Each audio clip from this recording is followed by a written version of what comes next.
Hey guys, welcome to the study with Mayank. मैं हूं आपका मयंक। हम लोगों की यहां पर पीसीएस स्पेशल डेली जीके की सीरीज चल रही है। आज आपकी तारीख है 5 जुलाई। आज के वीडियो में हम लोग पर्यावरण एवं पारिस्थितिकी से संबंधित प्रश्नों को देखेंगे। तो चलिए स्टार्ट करते हैं आज का वीडियो। देखते हैं मैं क्या क्या डिस्कस करना है यहाँ पर। आज का पहला प्रश्न है, केंद्रीय औषधीय एवं सुगंधित पौधा संस्थान का मुख्यालय है कोच्चि में, पोर्ट ब्लेयर में, कलकत्ता में, लखनऊ में। केंद्रीय औषधीय एवं सुगंधित पौधा संस्थान जिसे CIMAP यानी central institute of medicinal and aromatic plant के रूप में जाना जाता है। तो यह जो है ये वैज्ञानिक एवं औद्योगिक अनुसंधान परिषद यानी council of scientific and industrial research की एक अग्रणी पादप अनुसंधान प्रयोगशाला है और यह मूल रूप से वर्ष 1959 में केंद्रीय भारतीय औषधि पादप संगठन के रूप में इसको स्थापित किया गया था। यानी इसकी स्थापना जो हुई थी 1959 में हुई थी इसकी स्थापना, और इसका अनुसंधान मुख्यालय लखनऊ में है। इसके अलावा इसके शोध केंद्र बेंगलोर, हैदराबाद, पंतनगर तथा पुरार में है। तो यहां पर आपका सही आंसर होगा पहले का डी वाला। दूसरा प्रश्न है आपका, हाल ही में समाचारों में रहे नैरोबी घोषणा का संबंध निम्नलिखित में से किससे है? अफ्रीका में सेंडाई फ्रेमवर्क लागू करना, अफ्रीका में वन एवं वन्यजीव संरक्षण वर्ष 2100 तक, कार्बन तटस्थ अफ्रीका, अफ्रीकी परमाणु हथियार मुक्त क्षेत्र संधि। देखिए, नैरोबी घोषणा इसको 19 नवंबर सन 2021 को अफ्रीकी मंत्रियों और प्रतिनिधि मंडलों के प्रमुखों ने नैरोबी घोषणा को इस तारीख को अंगीकार किया है। घोषणा में अफ्रीका में आपदा जोखिम न्यूनीकरण के लिए सेंडाई फ्रेमवर्क 2015-2030 को लागू करने की कार्य योजनाएं शामिल हैं। तो यहां पर आपका सही आंसर है सेकंड का ए वाला। अब सेंडाई फ्रेमवर्क को जान लेते हैं। सेंडाई फ्रेमवर्क आपदा जोखिम और जीवन आजीविका एवं स्वास्थ्य में नुकसान तब व्यक्तियों, व्यवसायों, समुदायों एवं देशों की आर्थिक, भौतिक, सामाजिक, सांस्कृतिक एवं पर्यावरणीय संपत्ति में पर्याप्त कमी लाने पर सेंडाई फ्रेमवर्क लक्षित है। तो यहां पर आपका सही आंसर है सेकंड का ए वाला।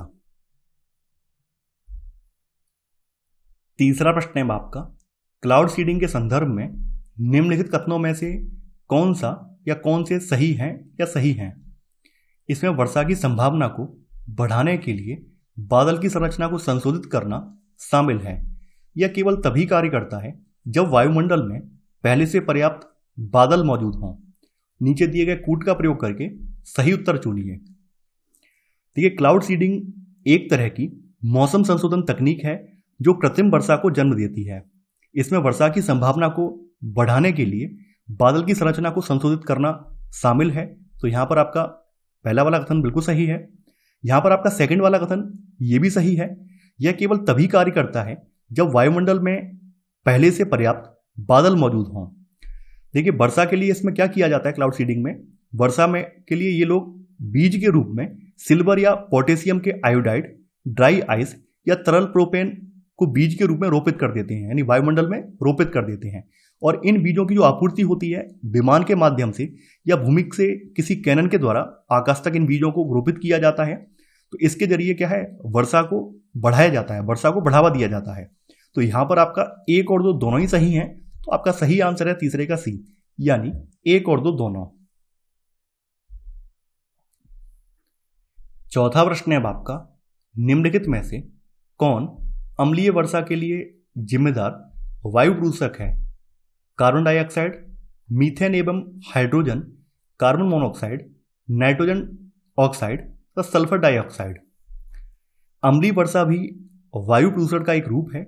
जब वायुमंडल में सल्फर डाइऑक्साइड पहुंचकर सल्फ्यूरिक एसिड में परिवर्तित हो जाती है, यानी ये H2SO4 का निर्माण करने लगती है, तथा उद्योगों से उत्पन्न नाइट्रिक ऑक्साइड और नाइट्रोजन ऑक्साइड की सांद्रता वायु में बढ़ जाती है, तो ये गैसें सूक्ष्म जलकणों के रूप में क्षेत्र में वर्षा करती हैं, जिसे अम्लीय वर्षा कहा जाता है। तो यहां पर आपका सही आंसर होगा चौथे का डी वाला।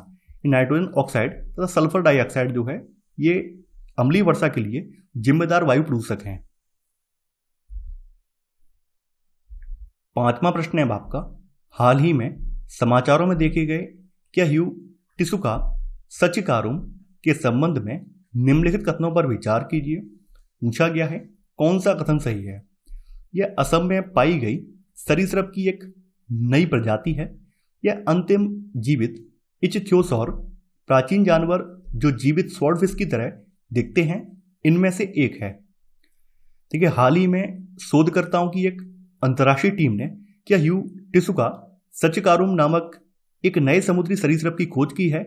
क्यू टिसुका का आशय तेज काटने वाले उस जीव से है जिसे मध्य कोलंबिया के उस क्षेत्र की एक स्थानीय भाषा में यह नाम दिया गया है जहां पर इसके जीवाश्म पाए गए हैं।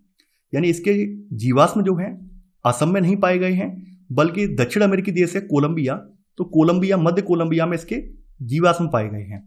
तो यहां पर आपका पहला वाला जो कथन है ये गलत हो जाएगा। देखिए, इसका नाम प्राचीन मुइस्का संस्कृति है। इसका सम्मान करने के लिए रखा गया है जो वहां सहस्राब्दियों से मौजूद थी। यानी कि कोलंबिया में एक संस्कृति हुआ करती थी जिसका नाम था मुइस्का। तो मुइस्का संस्कृति का सम्मान करने के लिए इस जीव का नाम क्यू टिसुका रखा गया है। अब देखिए, ये जो जीव है इस संरक्षित जीवाश्मी खोपड़ी 1 मीटर लंबी है जो अंतिम जीवित इचथ्योसौर में से एक है। ये प्राचीन जानवर हैं जो जीवित स्वॉर्डफिश की तरह दिखते हैं। तो यहां पर आपका सेकंड वाला जो कथन है ये सही है। तो यहां पर आपका सही आंसर होगा 5वें का बी वाला, केवल सेकंड।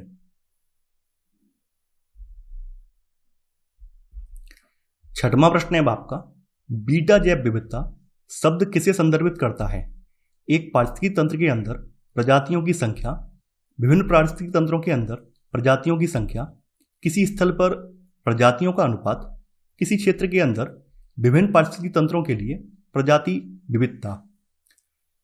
देखिए, प्रजाति समृद्धि जो है यह किसी समुदाय में पाई जाने वाली प्रजातियों की संख्या की माप है। इसको 3 पार्ट में डिवाइड किया गया है। एक तो अल्फा डाइवर्सिटी है, यहाँ पर आप बीटा डाइवर्सिटी देख रहे हैं, और एक इसकी गामा डाइवर्सिटी है। अब देखिए यहाँ पर बीटा डाइवर्सिटी क्या होती है, बीटा जैव विविधता क्या होती है। तो बीटा डाइवर्सिटी यह पारिस्थितिकी तंत्रों के बीच विविधता की तुलना है जिसे आमतौर पर पारिस्थितिकी तंत्रों के बीच प्रजातियों की संख्या में परिवर्तन के रूप में मापा जाता है। तो यहां पर आपका सही आंसर होगा 6वें का बी वाला, यानी विभिन्न पारिस्थितिकी तंत्रों के अंदर प्रजातियों की संख्या। वहीं जो आपकी एल्फा डाइवर्सिटी है तो यह किसी क्षेत्र की विशेष या पारिस्थितिकी तंत्र के अंदर विविधता को संदर्भित करता है जो आमतौर पर उस पारिस्थितिकी तंत्र में प्रजातियों की संख्या से व्यक्त किया जाता है। यानी कि यहाँ पर एक पारिस्थितिकी तंत्र के अंदर प्रजातियों की संख्या जो होती है उसको एल्फा डाइवर्सिटी के नाम से जाना जाता है। ठीक है, अब देखिए गामा डाइवर्सिटी क्या होती है, यह किसी क्षेत्र के अंदर विभिन्न पारिस्थितिकी तंत्रों की समग्र विविधता की माप है।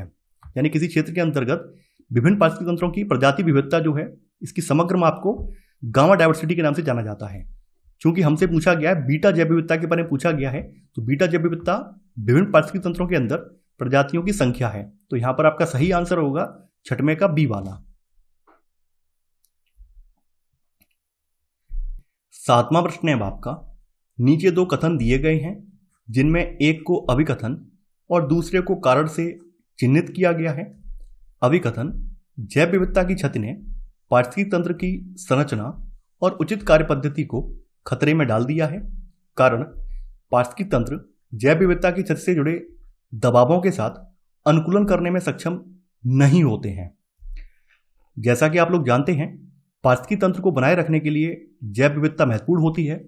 जैव विविधता की क्षति से पारिस्थितिकी तंत्र की संरचना और उचित कार्य पद्धति को भी खतरा होता है। तो यहां पर आपका अभिकथन तो सही है, लेकिन कारण में ये बोला गया है कि पारिस्थितिकी तंत्र जैव विविधता की क्षति से जुड़े दबावों के साथ अनुकूलन करने में सक्षम नहीं होते हैं। हालांकि ऐसा नहीं है, हालांकि सभी पारिस्थितिकी तंत्र जैव विविधता में क्षति से जुड़े तत्वों के साथ कुछ हद तक अनुकूलन करने में सक्षम होते हैं। ठीक है, यानी कुछ हद तक ये अनुकूलन कर पाते हैं। ऐसा बिल्कुल भी नहीं है कि बिल्कुल भी ये कर ही नहीं पाते हों। तो यहां पर अभिकथन तो सही है लेकिन कारण गलत है।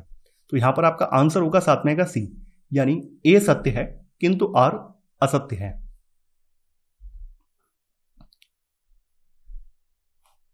8वां प्रश्न है आपका, निम्नलिखित अभिसमयों या सम्मेलनों को उनके अंगीकार किए जाने के कालानुक्रम में व्यवस्थित कीजिए।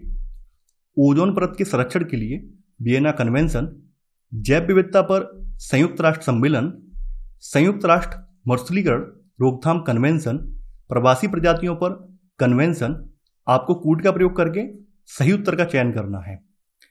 देखिए यहाँ पर वन बाई वन करके बात करते हैं।